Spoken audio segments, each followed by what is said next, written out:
कलयुग का आरंभ कैसे हुआ? भारतीय संस्कृति सबसे प्राचीन है। सनातन धर्म विश्व का सबसे प्राचीन धर्म है। हमारे पुराणों में 4 युगों का वर्णन मिलता है: सतयुग, त्रेतायुग, द्वापर युग और कलयुग। कलयुग को एक श्राप कहा जाता है। क्या आपको पता है कि इस पृथ्वी पर कलयुग कैसे आया और कैसे हुई थी पृथ्वी पर कलयुग का शुरुआत? चलिए आज आपको हम बताते हैं। हमारे शास्त्रों में सृष्टि के आरंभ से प्रलय काल तक की अवधि को 4 युगों में बांटा गया है। वर्तमान में हम जिस युग में जी रहे हैं उसे कलयुग कहा गया है। इससे पहले 3 युग बीत चुके हैं: सतयुग, त्रेता और द्वापर। भगवान श्री राम का जन्म त्रेतायुग में हुआ था और द्वापर में भगवान श्री कृष्ण का। कलयुग के अंत में भगवान कल की अवतार लेंगे और संसार में फैले पाप और अन्याय के साम्राज्य का अंत करके पुनः धर्म की स्थापना करेंगे। रामायण में रामराज देख सभी का दिल करता है कि काश वर्तमान स्थिति भी रामराज जैसी हो जाए। क्या हम सब ने कभी इस बात पर ध्यान दिया है कि ऐसे क्या कारण रहे होंगे जिसके चलते कलयुग को धरती पर आना पड़ा? महान गणितज्ञ आर्यभट्ट ने अपने पुस्तक आर्यभट्टियम में इस बात का उल्लेख किया है कि जब वह 23 वर्ष के थे, तब कलयुग का 3600 वर्ष चल रहा था। आंकड़ों के अनुसार आर्यभट्ट का जन्म 476 ईसा पूर्व में हुआ था। गणना की जाए तो कलयुग का आरंभ 3102 ईसा पूर्व हो चुका था। विश्व में मात्र सनातन धर्म ही ऐसा धर्म है जो दुनिया को ऐसी सीख देता है कि उसकी कल्पना भी नहीं की जा सकती। सबसे पूज्य धर्म सनातन धर्म है। जब धर्मराज युधिष्ठिर अपना पूरा राज्य पाठ परीक्षित को सौंपकर अन्य पांडवों और द्रौपदी सहित महाप्रयाण हेतु हिमालय की ओर निकल गए थे, उन दिनों स्वयं धर्म बैल का रूप लेकर गाय के रूप में बैठी पृथ्वी देवी से सरस्वती नदी के किनारे मिले। गाय के रूप में पृथ्वी के नयन आंसुओं से भरे हुए थे, उनकी आंखों से लगातार अश्रु बह रहे थे। पृथ्वी को दुखी देख धर्म रूपी बैल ने उनसे उनकी परेशानी का कारण पूछा। धर्म ने कहा, देवी कहीं तुम यह देखकर तो नहीं घबरा गई कि मेरा बस एक ही पैर है, या फिर तुम इस बात से दुखी हो अब तुम्हारे ऊपर बुरी ताकतों का शासन होगा? जैसे जैसे दिन निकलते जा रहे हैं पृथ्वी पर पापियों की संख्या भी बढ़ती जा रही है। धर्म के सवाल का जवाब देते हुए पृथ्वी देवी बोली, हे धर्म, तुम तो सब कुछ जानते हो, ऐसे में मुझसे मेरे दुखों का कारण पूछने से क्या लाभ? सत्य, मित्रता, त्याग, दया, शास्त्र, विचार, ज्ञान, वैराग्य, ऐश्वर्य, निर्भीकता, कोमलता, धैर्य आदि के स्वामी भगवान श्री कृष्ण के अपने धाम चले जाने की वजह से कलयुग ने मुझ पर कब्जा कर लिया है। श्री कृष्ण के चरण कमल मुझ पर पड़ते थे, जिसकी वजह से मैं खुद को सौभाग्यशाली मानती थी, परंतु अब ऐसा नहीं है। अब मेरा सौभाग्य समाप्त हो चुका है।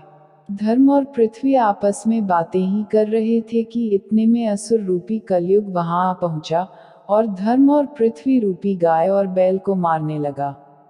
धर्म के मार्ग पर ही चलकर इंसान सफलता पा सकता है। जो पाप करके सफलता प्राप्त करता है वो कुछ दिनों में चली जाती है। जहां पृथ्वी और धर्म वार्ता कर रहे थे, राजा परीक्षित उसी मार्ग से गुजर रहे थे। जब उन्होंने अपनी आंखों से यह दृश्य देखा तो वह कलयुग पर बहुत क्रोधित हुए। राजा परीक्षित ने कलयुग से कहा, दुष्ट, पापी तू कौन है और क्यों इस निरपराध गाय और बैल को मार रहा है? तू महाअपराधी है, तेरा अपराध क्षमा योग्य नहीं है, इसलिए तेरी मौत निश्चित है। राजा परीक्षित ने बैल के रूप में धर्म और पृथ्वी के रूप में गाय देवी को पहचान लिया था। हर पापी का विनाश करने के लिए ईश्वर ने किसी धर्मयुक्त इंसान को बनाया है। इंसान अपनी अकड़ में सब कुछ गवा देता है। जब राजा परीक्षित ने उन्हें पहचाना तो उन्होंने कहा कि हे धर्म, सतयुग में आपके तप, पवित्रता, दया और सत्य, यह 4 चरण थे। त्रेतायुग में 3 चरण ही रह गए, द्वापर में 2 ही रह गया, और अब इस दुष्ट कलयुग के कारण आपका एक ही चरण रह गया है। पृथ्वी देवी इस बात से दुखी है, इतना कहते हुए राजा परीक्षित ने अपनी तलवार निकाली और कलयुग को मारने के लिए आगे बढ़े। राजा परीक्षित का क्रोध देखकर कलयुग थरथर कांपने लगा। कलयुग अपनी राजश्री वेशभूषा को उतारकर राजा परीक्षित के चरणों में गिर गया और क्षमा याचना करने लगा। मानो तो गंगा है, न मानो तो बहता पानी। बहुत से लोग कलयुग को मजाक के रूप में मानते हैं। जब कलयुग राजा परीक्षित के पैरों में गिरा तो उन्होंने भी अपने शरण में आए कलयुग को मारना उचित नहीं समझा और उससे कहा कि कलयुग तुम मेरे शरण में आ गया है, इसलिए मैं तुझे जीवनदान दे रहा हूँ। किंतु अधर्म, पाप, झूठ, चोरी, कपट, दरिद्रता आदि अनेक द्रवों का मूल कारण केवल तू ही है। तुम मेरे राज्य से अभी निकल जाओ और फिर कभी लौटकर नहीं आना। कलयुग ने राजा परीक्षित की बात सुनकर कहा कि पूरी पृथ्वी पर आपका निवास है। पृथ्वी पर ऐसा कोई स्थान नहीं है जहां आपका राज नहीं हो। ऐसे में मुझे रहने के लिए आप स्थान प्रदान कीजिए। सनातन धर्म में यह रीत सदियों से चली आ रही है कि यदि कोई आपके चरणों में गिर के माफी मांगे तो आप सामने वाले को माफ कर दे।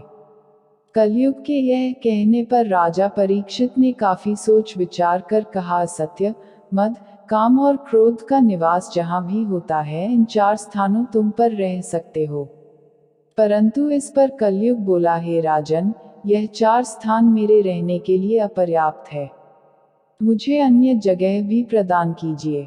इस बात पर राजा परीक्षित ने कलयुग को रहने के लिए स्वर्ण के रूप में 5वां स्थान प्रदान किया।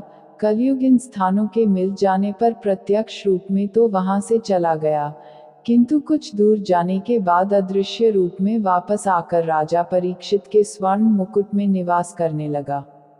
और फिर इसी तरह से कलयुग का आगमन धरती पर आगमन हुआ। भाई भाई का दुश्मन, जमीन जायदाद के लिए खून खराबा, यह कलयुग का असली चेहरा है। मार्कंडेय पुराण में वर्णन मिलता है कि कलयुग के शासक मनमाने ढंग से जनता पर राज करेंगे। मनचाहे ढंग से उनसे लगान वसूल करेंगे। शासक अपने राज्य में धर्म की जगह डर और भय का प्रचार करेंगे। बड़ी संख्या में पलायन शुरू हो जाएगा। लोग सस्ते चीजों की तलाश में अपने घरों छोड़कर जाने के लिए मजबूर हो जाएंगे। धर्म को नजरअंदाज किया जाएगा और लालच, झूठ और कपट सबके दिमाग के ऊपर हावी रहेगा। लोग बिना किसी पछताव के हत्यारा बनकर लोगों की हत्या भी करेंगे। इंसान अपनी सोच से सब कुछ प्राप्त कर सकता है, लेकिन कलयुग में इंसान की जो सोच है वे बस लालच और वासना से पूर्ण है। संभोग ही जिंदगी की सबसे बड़ी जरूरत है कलयुग में। इस समय लोग बहुत जल्दी कसम खाएंगे और उसे तोड़ भी देंगे। लोग मदिरा और अन्य नशीली चीजों के चपेट में आ जाएंगे। गुरुओं का सम्मान करने की परंपरा भी समाप्त हो जाएगी।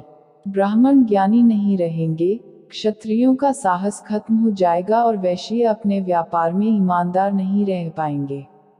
यह सभी बातें हमारी रोजमर्रा की जिंदगी की आम सी लगती हैं,